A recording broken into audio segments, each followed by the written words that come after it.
সুস্থতা আল্লাহ পাকের দান। সুস্থ থাকা যে কত বড় একটা নেয়ামত তা যারা অসুস্থ থাকে তারা কখনোই বোঝে না। সুস্থ যারা থাকে তারাই একমাত্র বোঝে যে সুস্থ শরীর, সুস্থ মন যে আল্লাহ পাকের কত বড় একটা নেয়ামত। আসসালামু আলাইকুম। কেমন আছেন সবাই? আশা করি সবাই ভালো আছেন। আমিও আপনাদের দ্বারা আল্লাহ পাকের রহমতে যখন যেই অবস্থায় থাকি আল্লাহ পাকের কাছে শুকরিয়া যে ভালো আছি। তো দেখেন, হঠাৎ করে আমার শরীরটা খারাপ লাগতেছিল, মানে হঠাৎ করে সিদ্ধান্ত নিয়ে নিয়েছি যে ঢাকায় চলে যাব। তো ওই ভিডিওটা আপনারা দেখছেন যে আমি হঠাৎ সিদ্ধান্ত, হঠাৎ ঢাকায় যাওয়া। তো যাওয়ার পরে আমি এখন পিজি হাসপাতালে চলে আসছি, বঙ্গবন্ধু শেখ মুজিব মেডিকেল বিশ্ববিদ্যালয়ে। এখানে আমি সবসময় ডাক্তার দেখাই। তো এখানে চলে আসলাম যে আমার থাইরয়েডের যে সমস্যাটা সেটা অনেক দিন যাবত টেস্ট করা হয় না। তো ওটা টেস্ট করানোর জন্য চলে আসলাম। তো গতকালকে আমি রিপোর্ট রক্ত দিয়ে গেছি এখানে টেস্ট করার জন্য।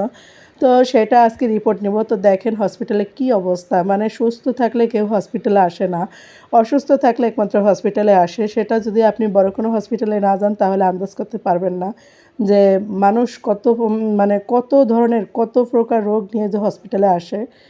তো এখানে আপনাদের ভাইয়া কিন্তু সিরিয়ালে দাঁড়ায় গেছে, আমি যাবে যার সাথে দুষ্টামি করতেছে ওদের নিয়ে একটু ভিডিও নিতেছি। তো এখানে কিন্তু বিশাল সিরিয়াল, এটা বিকালবেলা সিরিয়াল, কারণ বিকালবেলা যে দেখাবে প্রবেচ্ছাদ দেখানোর জন্য সবাই এখানে সিরিয়াল দিয়ে রাখছে। তো আমি আজকে আমার চিন্তা ভাবনা ছিল যে আমি আজকে ডাক্তার দেখাবো না, আমি শুধু মানে রক্ত টেস্ট করে রিপোর্ট যদি ভালো আসে, আমার রিপোর্ট সবসময় ভালো আসে, যার কারণে আমি ভাবছিলাম যে রিপোর্ট ভালো আসলে আমি চলে যাব। তো এক ফাঁকে কিন্তু আমি আপনাদের হাসপাতালে যে ফার্মেসিটা সেটা একটু দেখাই নিলাম, অনেক ওষুধ এনে রাখা হয়েছে।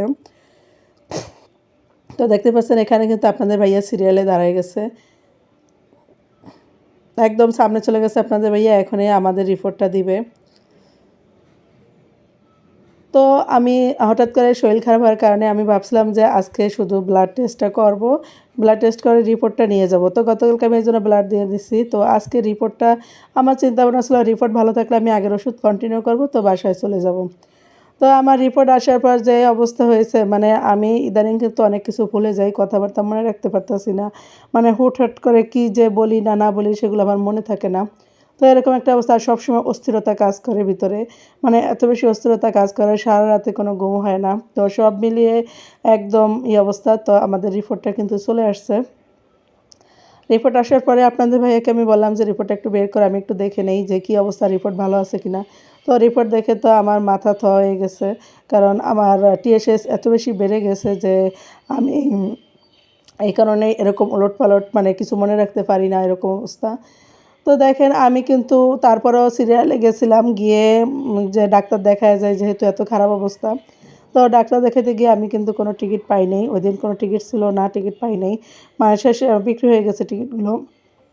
পরে আমি অনেক অনুরোধ করার পর ওরা বলল যে আপু আপনি করেন, উপরে যান, উপরে গিয়ে দেখেন, ডাক্তার যদি দেখে আমরা টিকিট দিতে পারবো।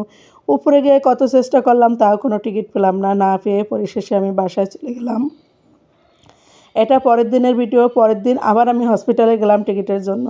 তো সেখানে টিকিটের প্রথমে আমি সিরিয়াল দিয়ে নিলাম টিকিটের জন্য। সিরিয়াল দিয়ে আমি ভাবলাম যে যেহেতু সামান্য একটা কারণ হতে, মানে সামান্য একটু তো আমি কিন্তু রিপোর্ট পেয়ে আমি ডাবল ডোজ ওষুধ খাওয়া শুরু করে দিয়েছিলাম।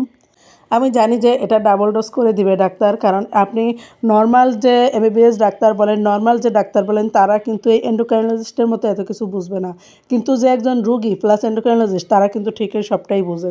তো এই জন্য আমি ডাবল ডোজ করে দিয়েছিলাম। কিন্তু পরের দিন আবার এসে আমি সিরিয়াল দিয়ে আমি আবার ভাবলাম যে তাহলে আমি সকালে যে ডাক্তার বসে তাদেরকে একটু দেখাই।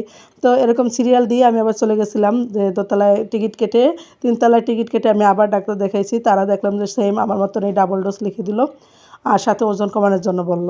তো সব মিলিয়ে দেখিয়ে আমি ভাবলাম যে তাহলে আমি যেহেতু সকালে ডাক্তার দেখিয়ে আমি মোটামুটি আমার মনের সাথে মিলে গেছে, যার কারণে আমি আর বিকেলে ডাক্তার দেখানোর জন্য অপেক্ষা করলাম না।